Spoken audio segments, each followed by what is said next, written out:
Okay, well, good afternoon, everyone. My name's Dan Bunker from the EdTech Central United Learning team. I've worked with United Learning for quite a few years now, and I'm joined today by Gemma, and I'm just going to quickly get Gemma to introduce herself before we kind of set the scene for today's vodcast. Okay, hi everyone. So my name's Gemma Gwilliam and I actually joined the Central EdTech team in January. So I work across both primary and secondary. I was actually at Beacon View Primary Academy as their curriculum leader up until January. So I've been with United Learning for a couple of years now, but been teaching in Portsmouth and internationally for the last 10, 11 years. So thank you everyone for joining us. Yeah, thanks, Gemma. And just before we get underway, I'd like to just kind of set the scene that this is actually number 3 of our vodcast recording. We've recorded the others with our colleague Bruce Wilson. And the first vodcast looked at leadership, and the second one looked at the kind of technical audit side of things. And today we're going on to section 3, but just before you get started taking us through that, Gemma, I think it's worth just sharing with everyone where these kind of recordings and the resources that we refer to are. So I'm just going to share my screen just for a moment before I hand back to you. And what I'm going to do is just show you where, firstly, on the hub, our digital strategy toolkit is. So it's on the hub, it's in the project section, but if you do a search for digital strategy, you'll find the home page and you'll find where our self-service toolkit is. And as I said earlier, we have looked at leadership and governance and auditing the current state, and that's why today we're going on to section 3 of the toolkit, which is about classroom and device refresh planning. Now, these sessions are recorded and we're placing the recordings in the useful link sections. We did actually have a slight fright last time we recorded this, because when Bruce was recording, the recording went kind of mysteriously missing, but thanks to some super sleuths at Microsoft, they managed to track it down, so all was not lost. But hopefully we won't have any technical problems today, and we'll put the recording up there as soon as we can. Now, the other thing to mention is that, as I said, we've got some kind of external viewers potentially to our series, and those resources are all shared on the EdTech demo website, and I've got that open here, and you can see where all these kind of resources on the EdTech demo section go. And here's the digital strategy toolkit that we've shared externally as well as internally. So it's just as well to know where these various resources can be found. And I'm just going to stop sharing the screen there, Gemma, and I expect it'll be easier if you share your screen when you take us through it. So as I say, this is the 3rd episode, and we're going to get started now, Gemma, with section 3, which is all about classroom and device refresh planning. Could you just show us where that is on the toolkit, please, just so we're all aware? Of course. So just going to check and see. Can you see that okay? Yes, Gemma, I can. Yeah, I can see United. Okay, so yeah. If you are at one of our United Learning schools, in order to access section 3, as Dan pointed out, you go to the hub and you can search for digital strategy. And then it's this section here. So you've got A, B, and then you've got section C, which is your classroom and device refresh planning. If you are using our toolkit from the external link, what you need to do within this is that you've got page 1 is obviously section A that we visited before. Page 2 is section B. And when you get onto page 3, that's our section C, which mirrors exactly the same resources that you would find on the hub. It just means that other people, so our EdTech DSP schools, that some of you have joined today, can find resources as well. Right, Gemma, if we go back to the hub view, and we'll probably use that for the rest of this vodcast, simply because it's a bit easier to navigate than the kind of the individual links. I can see there the first section says, you know, refresh overview C1 there. Can you tell us a little bit about that? Yes, so if I have opened it up for you. So within each of our sections, we've included a bit of an overview to kind of show you the rationale behind that section.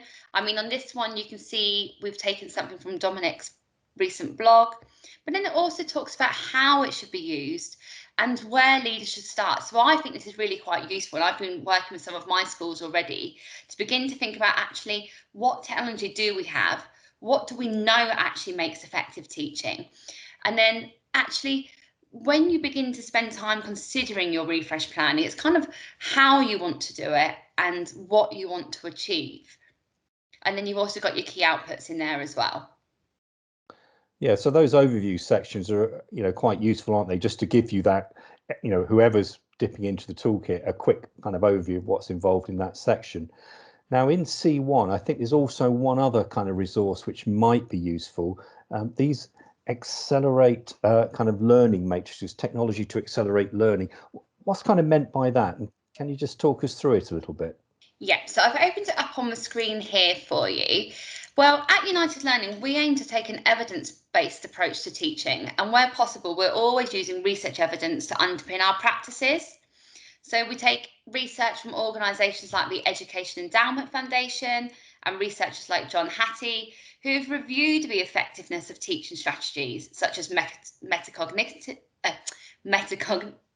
approaches, assessment and feedback.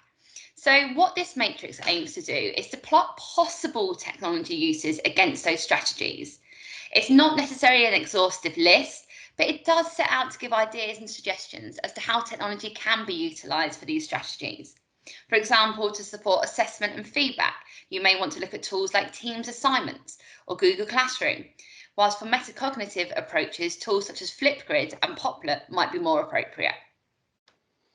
Yeah, thanks, Gemma. And one of the things we're doing with this toolkit is kind of updating it all the time, trying to refine it, improve it. And I think just a recent addition is the second matrix there, which we don't have to go into unless you want to, but it just kind of sets out the same kind of ideas, but perhaps using some latest research from the EEF. But it's the same kind of idea, I think, isn't it, Gemma? Yes, and particularly, I mean, some of our UL schools will be familiar with the work that we did on using whiteboard.fi for guiding practice. And you can see there's a lot of our manipulatives coming through as well that we've brought out from different webinar sessions we've been doing with our schools. And of course, we've got our self-marking quizzes as well. Yes, so I think the thing here is the two matrices take slightly different angles. So the one that we've got in front of us now is kind of the latest EEF research, which is about digital technology. And then the previous one wasn't necessarily about digital. We just added the digital on to the effective strategies. So I think they're both kind of useful and valuable in their own way. Brilliant. Thanks, Dan. Okay, Gemma, shall we have a look at section C2, technology in the classroom? What's that all about? Okay, so this bit is something that I'm really quite passionate about, having only just left the classroom, and it's beginning to think about, as it says, what technology is available and what it does. Now, if I open up C2.1, which everyone will have access to as a PowerPoint, it's a bit like a catalogue. So whoever's leading on your digital strategy, your senior leaders, can click on the content, and then you can begin to look through at different audio visual options. So do you want to have interactivity in the front of a classroom, or do you want to have interactivity in the hand of a user?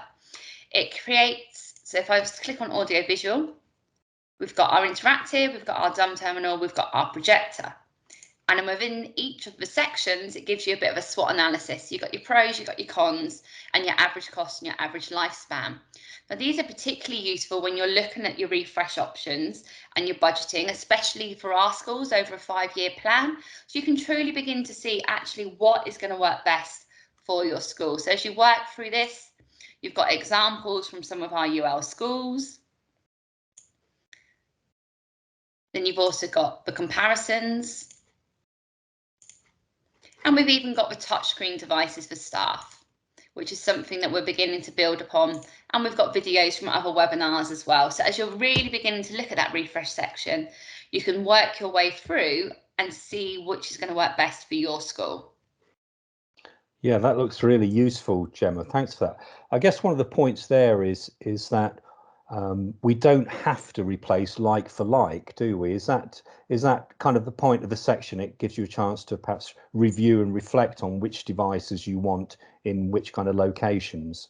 Yes, and I mean, for me, if I think back to when I first started teaching, like the school that I was in was very much about Prometheum, and then another school I was in was very much about Smart. But actually, technology has moved on from those packages now, and actually having a really clear 75-inch screen in your classroom that either has the interactivity in the screen or, as I said before, in the hands of a user, it just gives you those extra options and the different, particularly linking into our pedagogy, looking at our Rose and Shine principles and our Teach Like a Champion.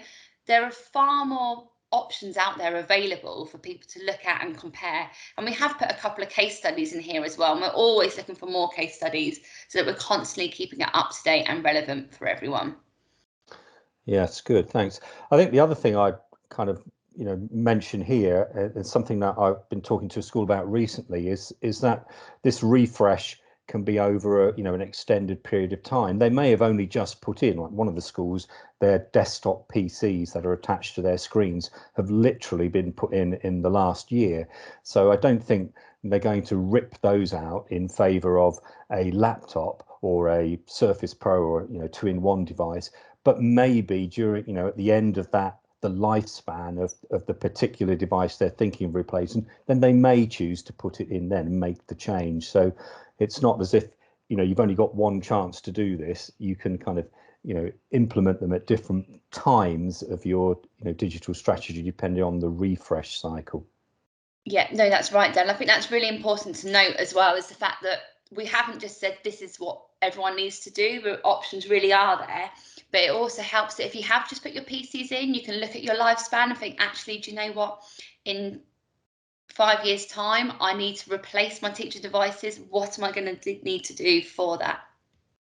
Yeah, and I think the other thing to note, our classrooms are quite diverse, aren't we? The needs of somebody, the early years at Beacon View, for example, might be quite different to year 9 science at KBA. So there's a lot of nuances in there about choosing the right device for the right sort of pedagogical approach that you're using in school. Yeah. Okay, well, thanks for showing us C2. What's C3 and C4 about? I can see the Rosenshine name there. What's the relevance of that in our toolkit, would you say?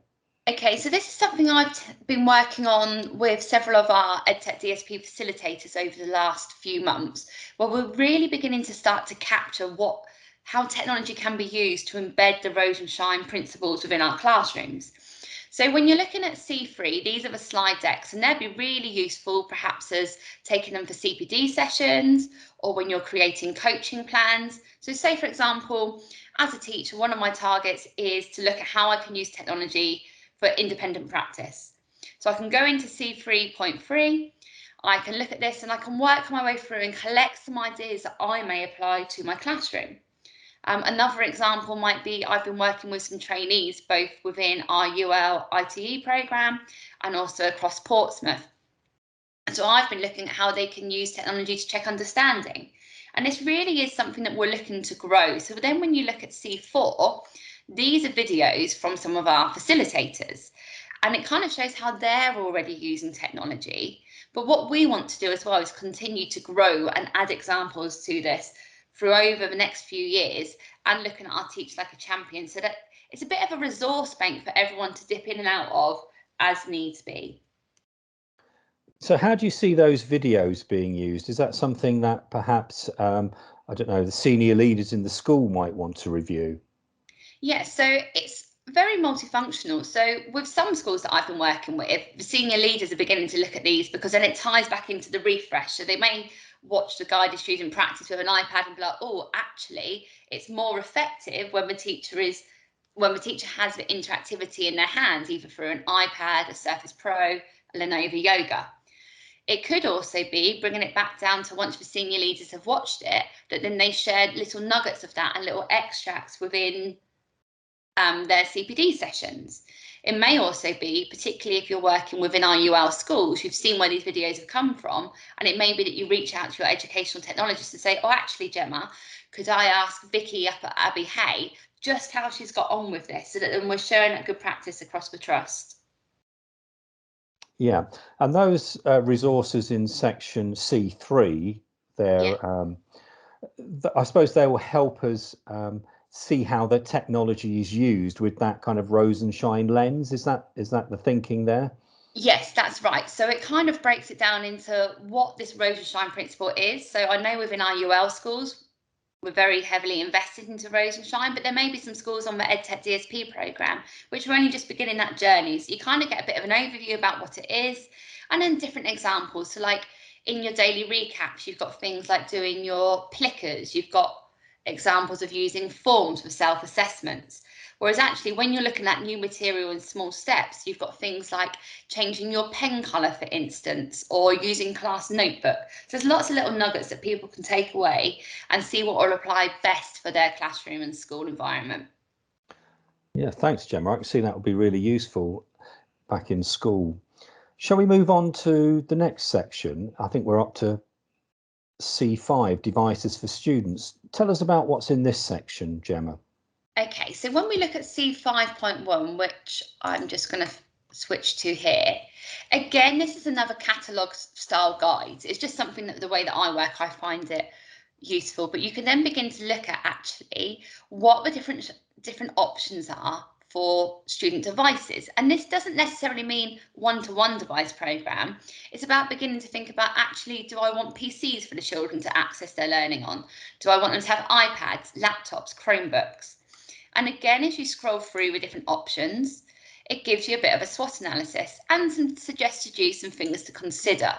So again, when you're going for that refresh option, you can scroll through and be like, oh, well, at the moment we've got PCs, and you know what? They're working for us. However, actually, would an iPad be better for us? How much is it going to cost? What is its lifespan? How is it being used? And again, you can be looking at things like the laptops and the Chromebooks. And then it does have a next step section.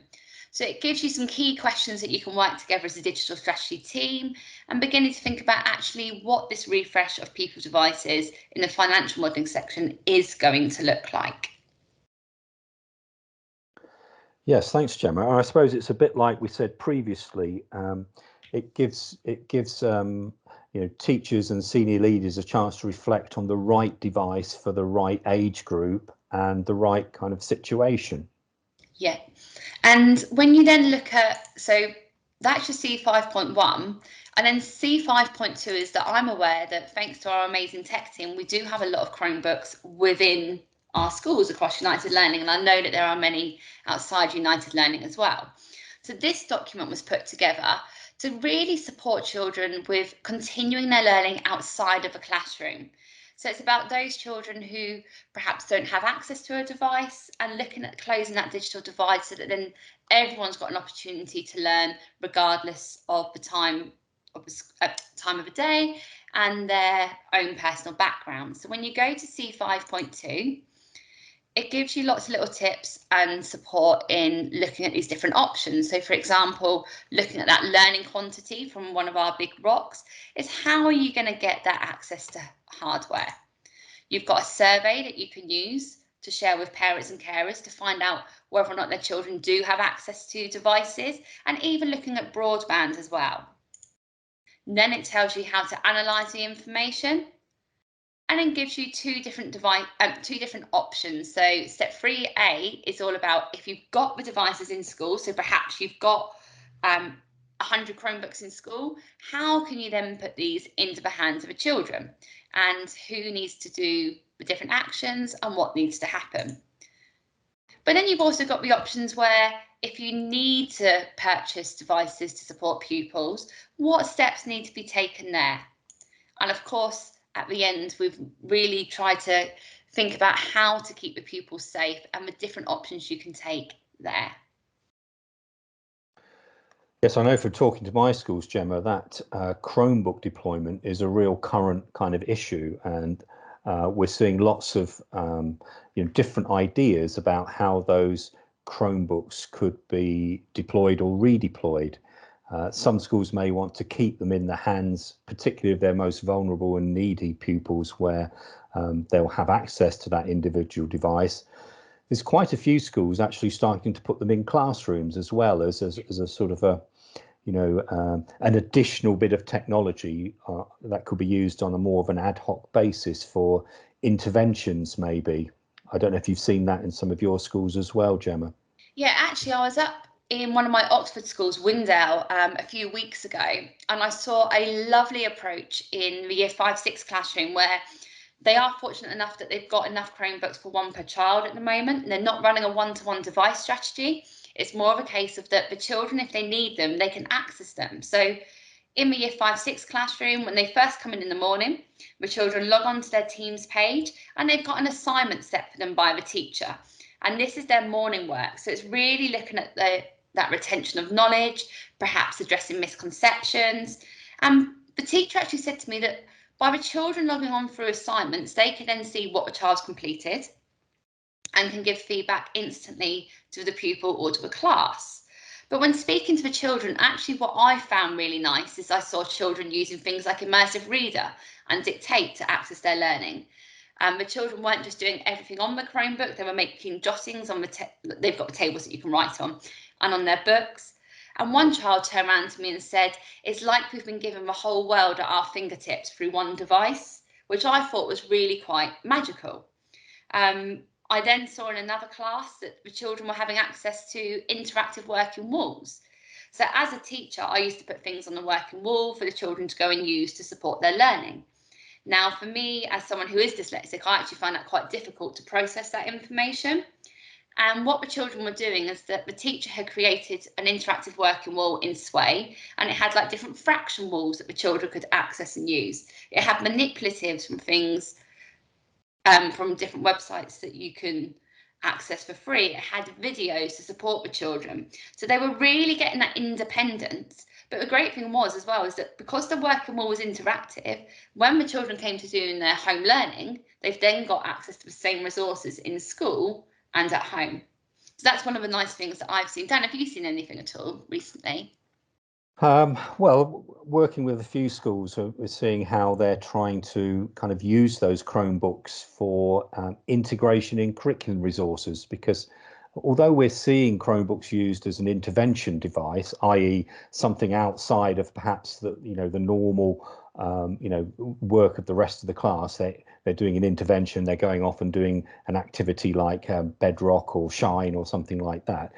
We're also seeing it used where perhaps the Chromebooks are deployed in trolleys and everybody will have access, or a group will have access to Chromebooks, and they'll use it in history or geography to do some sort of digital work. So, how we deploy those Chromebooks is quite varied. And one of the things that we're finding is this something called Kiosk Mode, where we can kind of put the Chromebooks either into an individual user mode where they kind of log in as that user and they continue to use that individually, or it's a more open kind of usage where we transfer them to kiosk mode, so there isn't that need for that individual login as such.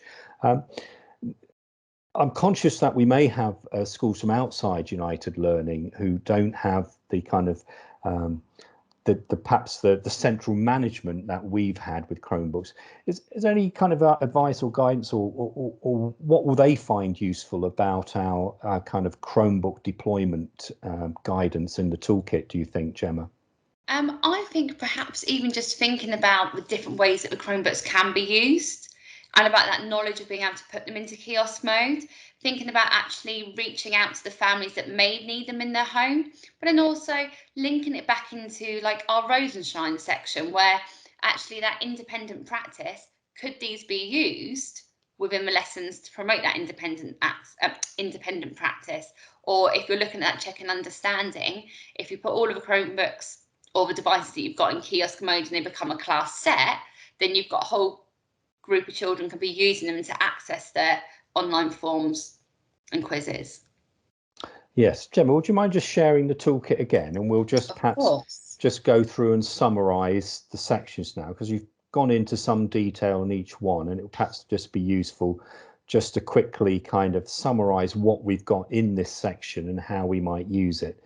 So that first one, if I'm right, Gemma, is gives you the overview of what's in the section, and it also gives you that kind of technology matrix that shows you, how research can be related to the way you use technology. So that's kind of a kind of an overview picture of what's in the section and how to use technology to be most effective, shall we say. Yeah. And then we've got that section, technology in the classroom, and that's really about working out what kit we want for the teacher in terms of their AV, their peripherals. I mean, I've had quite a few interesting conversations about visualizers and the pros and cons of using a fixed visualizer against a tablet device, which is a portable visualizer, and does it affect the quality of modeling? I haven't got an answer to that, but I think it's one that if you look through your resources there, it's something that you perhaps can engage in. So that section 2 is all about how you're going to kit out your classrooms, and it may not be in year 1 or year 2, it may be further down the line when you need to refresh that classroom kit, whether it's the device that the teacher uses or the screen that they share and model and scaffold on.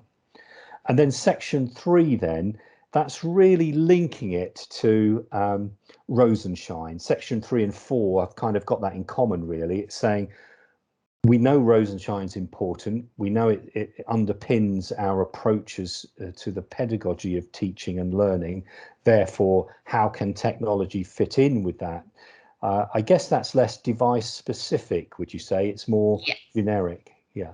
So whether you're using a Chromebook, an iPad, an interactive screen, a dumb screen, a Surface Pro, a laptop, it's how you kind of apply that to the Rose and Shine principles, and the theory and the videos there will help schools in kind of that journey that they're making towards effective use of technology.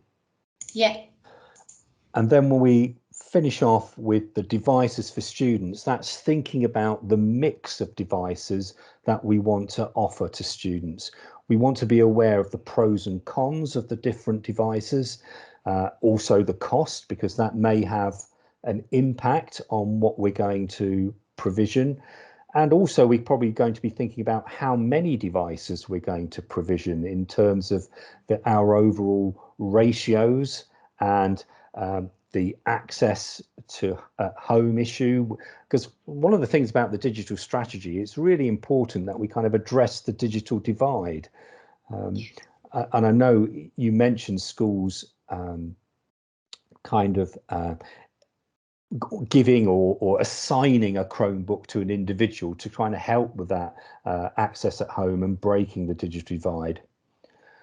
I've also seen a few schools where perhaps they haven't got enough Chromebooks, and they would run some sort of club, lunchtime, after school, where digital access is provided for those who need it or want it, and that could be another way if in the short term you can't provision devices for pupils who need that access. So that whole section then gives us some really good information about what we're going to refresh our classrooms and our devices as part of our digital strategy. It gives us lots of options and lots of food for thought. And I guess there's all sorts of different people who will find that useful, Gemma, right from senior leaders, our digital leads, and even some of our technical guys and girls on the call, that they will find it useful just to get an overview of what's included in this section. Yeah, no, it's something for everyone within this section. And like I said earlier, we are looking to continue to grow the examples as well. Yeah, so perhaps if we hear from schools who are using, I don't know, Chromebooks in a certain way, or they've adapted their classrooms to this particular design, it'd be really good to try and catalogue that and find out the benefits as they perceive it, or any of the challenges they've faced. Definitely. Good. Well, thanks very much, Gemma, for taking us through that. I think it's perhaps a chance now to open up to our audience. We're fortunate we have got some, live attendees here today. We've got the chat box, which is available, and we're all, I think we're able to unmute. And if anyone wants to be unmuted, you can always raise your hand. So please feel free now just to ask any questions or make any comments or tell us what else you'd like in the toolkit that isn't there that you think it really should be there. Please do give us some feedback.